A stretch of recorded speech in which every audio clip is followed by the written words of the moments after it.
Hi guys, how can you create a color enhancement effect for a dull image in Photoshop like this? Open your image in Photoshop.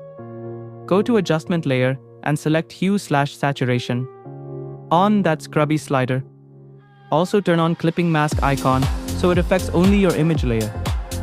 Increase the saturation around +60 to +64 depending on your image.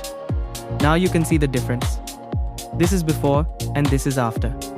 For more enhancement, go again to Adjustment Layer and select Vibrance. Set the vibrance around +67.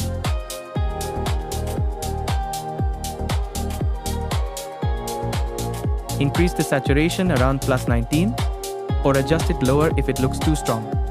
Now the colors will look more rich and alive. Hold the Shift key and select both adjustment layers. Make a group. And this is after and before effect of color enhancement.